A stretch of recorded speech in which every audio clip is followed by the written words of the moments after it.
ఎలా ఉన్నారు? నేనైతే బాగున్నానండి. మీరు కూడా బాగున్నారని ఆశిస్తున్నాను. ఇవాళ రెసిపీ వచ్చేసి కునాఫా అనమాట. కునాఫా ఎలా చేసుకోవాలో చూసేద్దాం. ఫస్ట్గా మనం సన్న సేమియా తీసుకోవాలన్నమాట.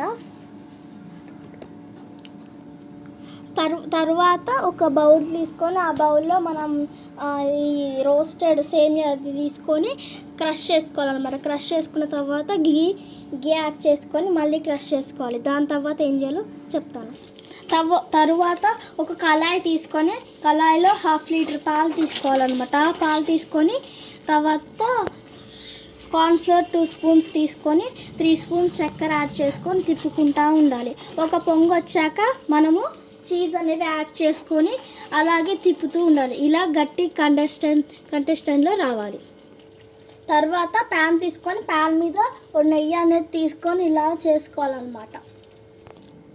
తర్వాత మనం రోస్ట్ చేసుకున్న ఇది ఉంది కదా అండి, గీలో వేసుకున్నది, అది పల్చగా ఫస్ట్ కింద లేయర్ అనేది పల్చగా చేసుకోవాలి. మనం చేతితోటి రౌండ్గా వచ్చేటట్టు చేయాలి. ఇప్పుడు వీడియోలో చూపిస్తున్నట్టుగా చేయండి. మనం చేసుకున్న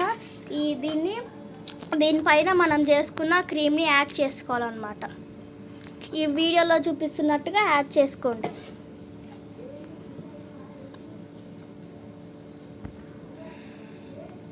చూసారు కదా, ఈ విధంగా మనమైతే మంచిగా యాడ్ చేసుకోవాలన్నమాట.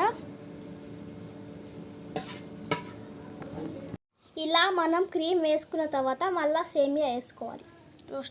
రోస్ట్ మనం కింద లేయర్ ఏదైతే వేసామో మళ్ళీ అదే దానిపైన చేయాలన్నమాట. చూడండి, ఇలా వీడియోలో చూపిస్తున్న విధంగానే వేసుకోండి.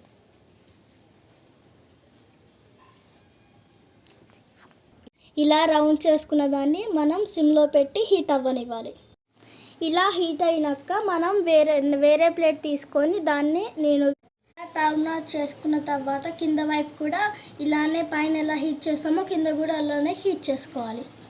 ఇలా హీట్ చేసుకున్న దాన్ని మళ్ళీ వేరే ప్లేట్లోకి సర్వ్ చేసుకోవాలి.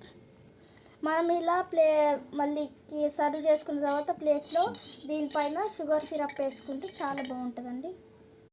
ఇలా మనం ప్లేట్లోకి సర్వ్ చేసుకున్నాక షుగర్ సిరప్ అనేది పోసుకోవాలన్నమాట. చూసారు కదా, మనము షుగర్ సిరప్ వేసుకున్న తర్వాత మీ ఇంట్లో ఏమైనా డ్రై ఫ్రూట్స్ ఉంటే ఇక్కడ ఇట్లాగా డెకరేట్ చేసుకోండి. మన టేస్టీ అయిన కునాఫా రెడీ. తీసుకొని ఒక బైట్ తింటే చాలా బాగుంటుందండి. మీరు కూడా నేను చెప్పిన కొలతలో ట్రై చేయండి. మీకు కానీ వీడియో కానీ నచ్చినట్లయితే లైక్, షేర్, సబ్స్క్రైబ్ అంటున్నాను. బాబాయ్.